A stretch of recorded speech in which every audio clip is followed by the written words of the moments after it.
All right, welcome to another episode of Keeping It Real, the largest podcast made by real estate agents and for real estate agents. My name is DJ Paris. I am your guide and host through the show. And today, once again, is our monthly series called Learn with a Lender with Joel Schaub from Guaranteed Rate.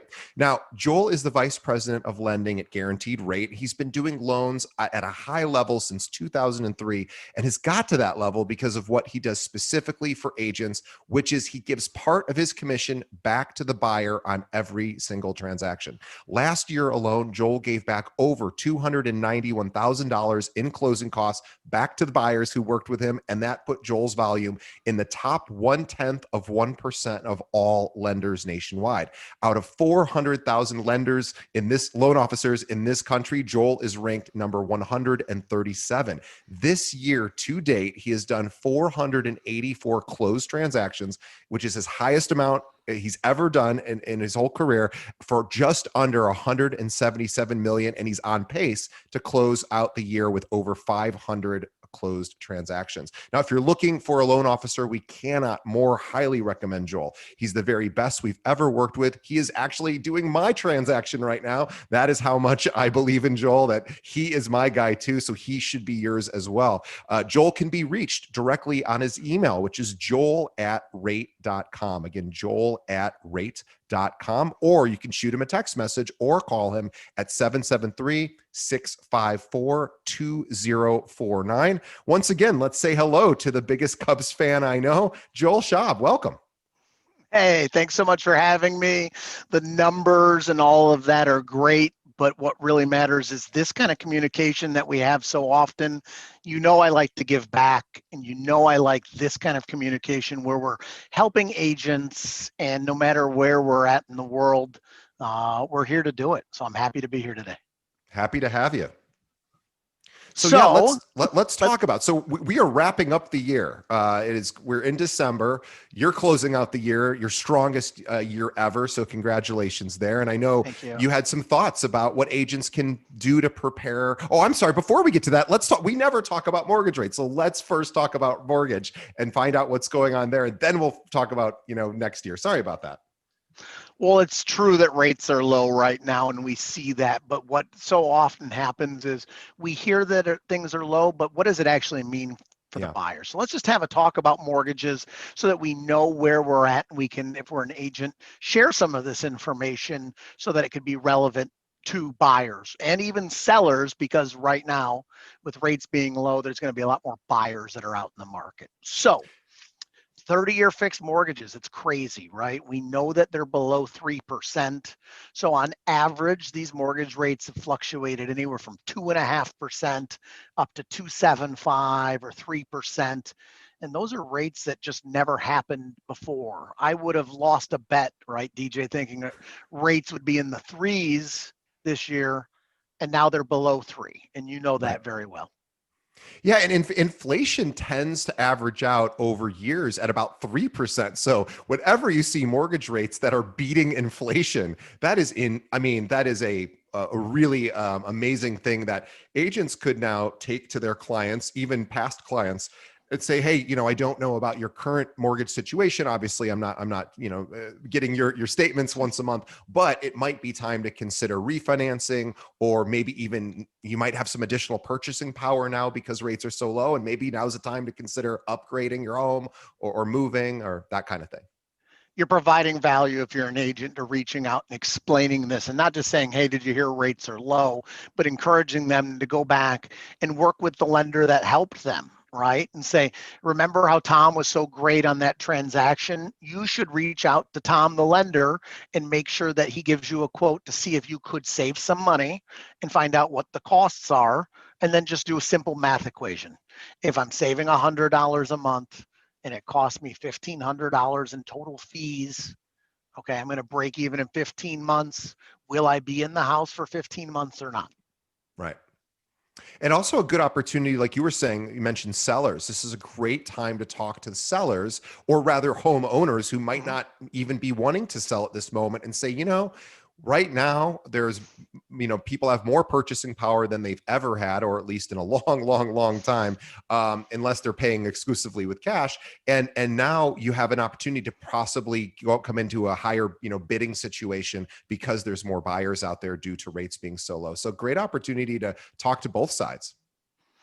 DJ, I'm glad you said that, because all summer long, that's exactly what we saw. We're in Chicago, and what we saw in that market was buyers that were paying a lot of money in rent were willing to pay more very often than a house is worth, because they still got a total payment that was less than their rent, even if they paid $5,000 or $10,000 more than the asking price. And for a seller, it's really great news. They wouldn't expect that they could get this much. So now going forward, especially coming up, we're planning for the future. So the spring market already 2021 is what I'm talking to agents about, and making sure that they can get new listings from people that weren't even expecting to sell, but they can get so much money, especially on an investment property. Okay, so here's one of the tips. You have sellers or owners that have properties and they're collecting good rents, but now they could sell it for more than they ever could have in the past, because there's a lot of buyers that want to get a mortgage and stop paying rent. So those are some of the Sure. things that you can do, right? You see how that would work and in an agent's favor? Yeah, for sure. I mean, this is a great opportunity to talk to your clients about house hacking. This is what your clients are reading about online. It's a very in vogue thing right now for consumers. And if you need to educate yourself as the agent about just basic how house hacking works. How do I find a 3 or 4 flat or even a 2 flat and make it work so that I'm no longer paying the mortgage or rent because my tenants are doing that? And this is just a good talking about value. This is how you bring value to your clients. And that's the second thing that I wanted to share. I'm glad that you said that. What are the programs that allow you to still buy without a big down payment and buy a 2, 3, or 4 unit building? So very often right now, the buyers that are first time buyers can put down 3.5%, get a 30-year fixed rate in the twos, and buy a 2, 3, or 4 unit building as long as they live in it. Okay. So very often you're finding the rents cover the entire mortgage, taxes, and insurance if you're out there doing the right research and finding the right places. Yeah, it's such an amazing opportunity. And if you're an agent and you're not as familiar with real estate investment sort of strategy, then this is the time to learn. As the year's winding down, educate yourself. Talk to other investors and find out how they run their metrics, so that you can then present that to other clients who might not be thinking about investment property at this time. And this is a great opportunity to, as Joel said, always to think about what additional value can I provide. You could think you could do a Zoom seminar. You can invite every single client you have and do a 15-20 minute presentation, and bring on a couple of guests like Joel as a lender, or other types of an attorney, a title company, where they can sit and talk specifically about this and educate your clients. You'll be a hero if you can do things like that. You need to differentiate yourself from every other agent, okay? And it doesn't matter if you've been in the business 6 months or 6 years, you need to find out what your niche is and what can you speak to authentically, where you can help buyers and sellers, because it can't just be your sphere. You need to be able to close people that you've never met before. And so 3 times a month, I'm doing seminars with realtors to help them do first-time home buyer education, do the pre-approvals for those clients, and then send those leads right back to the agents to go out and do house hunting in the winter months coming up, when there's not a lot of buyers out. When it gets cold, there's opportunities for lower prices and to be able to buy places on sale. Yeah, makes sense. So speaking of the winter months, we're coming up to the end of the year, and 2021 is really, it'll be here before we know it. So I know you had some thoughts about how to plan for next year, and maybe some ideas of things to do and maybe things not to do to differentiate yourself this month and all through next year. Everyone says send out a holiday gift, right? Or send out a holiday card. I'm okay with cards, but I'm going to say something that a lot of people won't say. Don't send out a Christmas gift this year. Okay. Don't send out a Hanukkah or a New Year's gift this year. What is he talking about? Why would I not do something like that? If you send it out when everybody else is sending things, you kind of get lost in the shuffle. Yes. So one of the tips that I've done is I just got done doing 230 Thanksgiving gifts. Have you ever gotten a Thanksgiving gift? No, Never. not really. Just from me. Yeah, just from you. You're the only one. Right? Or a Valentine's Day gift, right? Or a St. Patrick's Day gift, something that's off and it makes you stand out. So it's one of those things where this year I boxed up over 230 blankets, custom coffee, and a Yeti, like a mug that keeps things hot and cold, and said, now's the time to relax, cuddle up, and enjoy the winter months. And it was just something that was like a Thanksgiving where I said, I'm so thankful for clients like you. So again, contrary to what most people would say, but if you can find something that's off calendar at a different time, you're going to stand out, and that's what you need. You want to be somebody that's not doing the same thing as everybody else.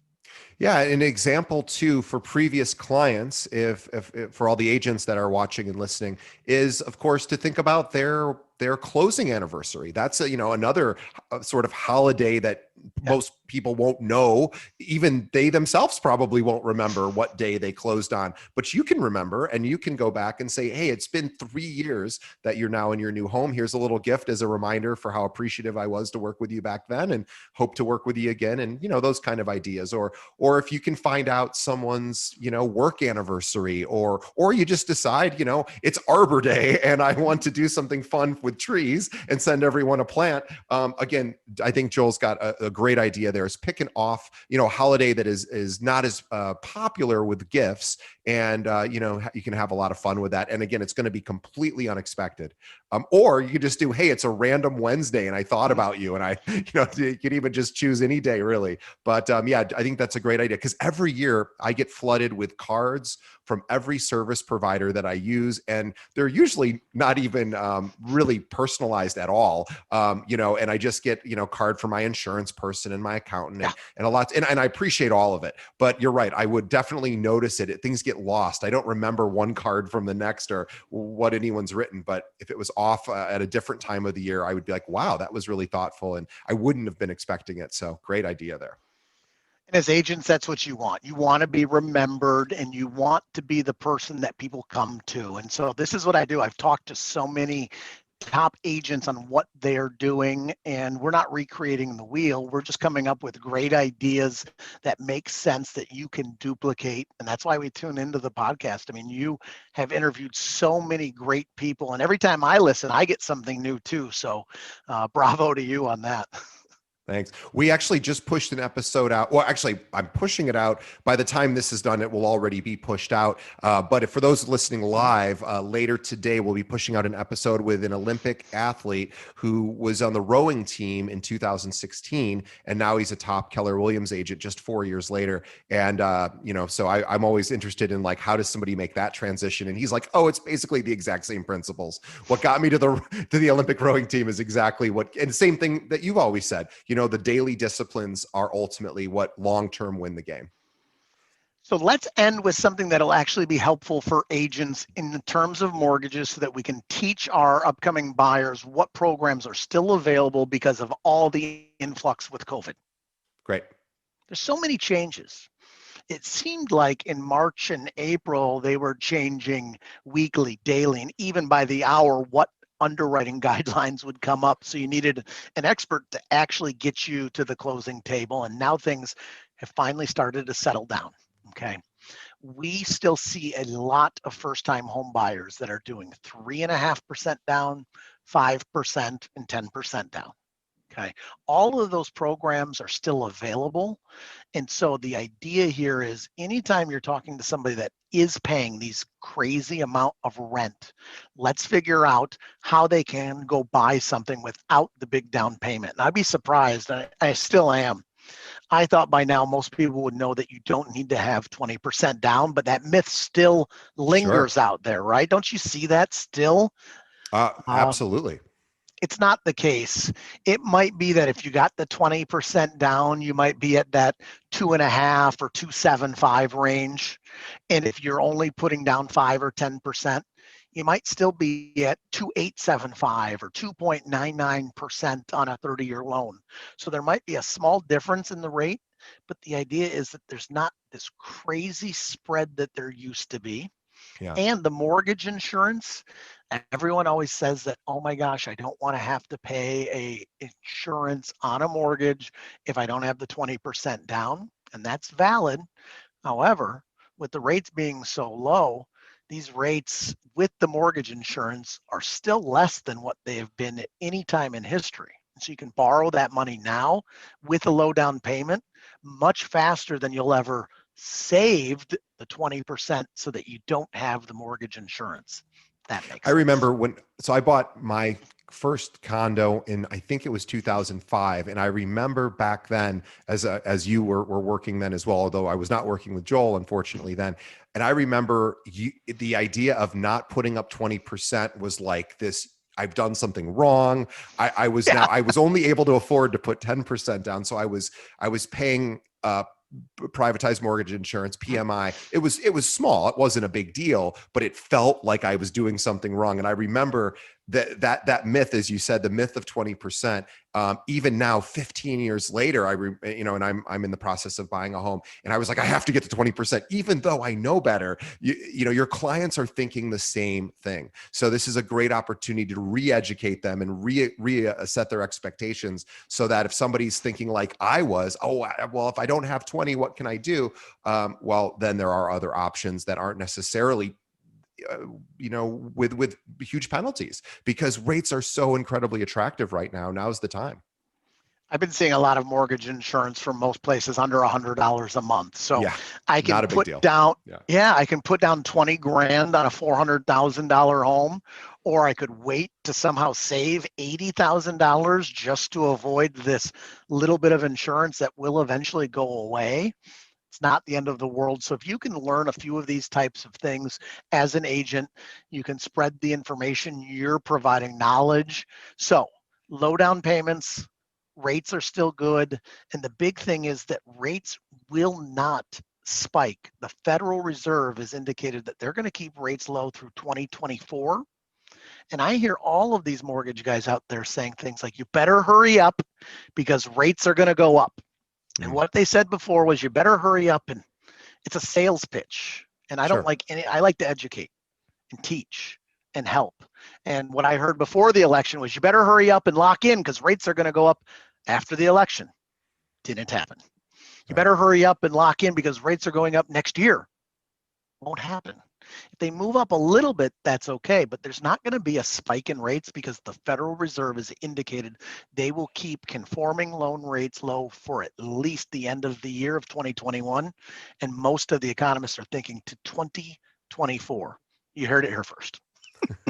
Wonderful. And we should also mention too, as agents, as everyone listening and watching, this is the time of the year to reassess your real estate business and start to think about your real estate partners, the people that are ancillary to your being a realtor. And now's the time to think about the relationships you have with your loan officers, your lenders. Are they giving you this kind of education? And if not, what a great opportunity now to find a new lending partner, and somebody like Joel, for example. So Joel, if there's an agent out there who has clients that they want to speak to you, or if they themselves are looking to find a strategic partner that can help them educate their clients, help them possibly grow their business as well, and they want to talk to you directly or your team, what's the best way they should reach out?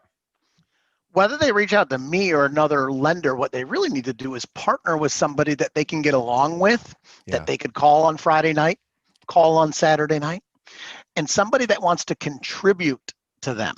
Okay, lenders want good agents, and good agents should go after these lenders and say, what can you contribute that is RESPA compliant to help me grow my business? So last year I spent a six-figure dollar amount RESPA compliant to help agents grow their business, doing first-time home buyer seminars, doing leads, doing marketing, doing postcards, doing it all. So find somebody that wants to help contribute to your bottom line and build a relationship. A good lender should want to contribute not just time, and lenders aren't going to like me saying this, but they should want to contribute money. They should help you grow your business. And if you have somebody that's just saying, send me your buyers, go find another lender that wants to give you, help you, and then you'll be able to grow. And one of the ways you could do that too is if you're saying, well, I don't know any good lenders, obviously we'll always recommend reaching out to Joel and his team, but you can also talk to the other successful agents in your community and ask them, who is that Yeah. that lender, who is that loan officer that will be there to not only when I need support, but also could be there to actually strategically help me kind of grow my business and be there as a partner to, because, you know, it can be a win-win relationship. But there's a lot of lenders and you should, get to know a bunch and figure out which one's the best fit. And if you want to get to know Joel, shoot him an email, send him a text message or give him a call. And he and his team will take great care of you. I will tell you, just as a little testimonial for Joel, is he is helping me on my transaction, which he actually helped move the ball very far down the field in ways that other people were unable to. And I won't get into details because it's not that it would be boring for the listeners, but he actually did a bunch of things that I've never had a lender do for me, and also things that even other people on my own team were unable to accomplish. So that's the kind of lender you want, and that's why we always recommend Joel, because he takes care of all of his clients, which of course is why he's so successful. So, and also we appreciate him being on the show every single month, providing these kind of valuable content to our listeners. So to wrap up the year rather, Joel, I think it's a great opportunity to remind everyone to give back as much as you can this holiday season, also to plan for the future and find those strategic partners. Think about how to best educate your customers, your clients over the next year, and we'll keep coming with you every month and giving you great ideas from the lending perspective of how to continue to grow your business. So go ahead, Joel. I'm sorry.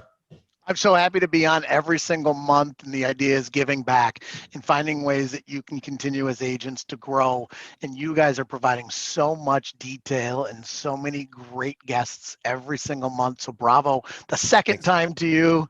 You're knocking it out of the park, and we're happy to be here. So it's going to be another great year next year, and we're so excited to be on. So thanks again for having me.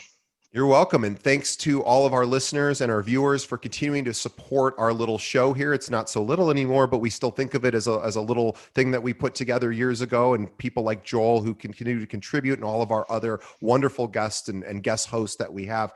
We have some big things planned ourselves for 2021 here with the podcast. So stay tuned for some announcements there.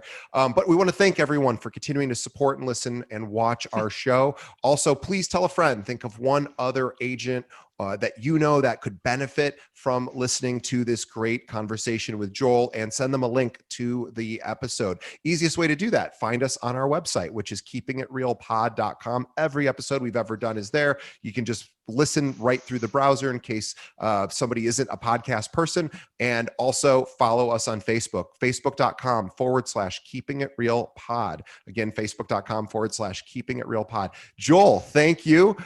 Enjoy your holiday. I know you're going to be working through it because you always are working, but hopefully you can take some time off as well. Yeah, we took a small little vacation here. We're down in Florida for just a week or two. We drove the mobile mortgage machine. We took an RV down. So we're just spending a little bit of quality time outside where it's a little bit warmer, but we're working every day, and it was great to be on. So we'll see you again next time. Awesome. All right. We'll see you next time. Bye.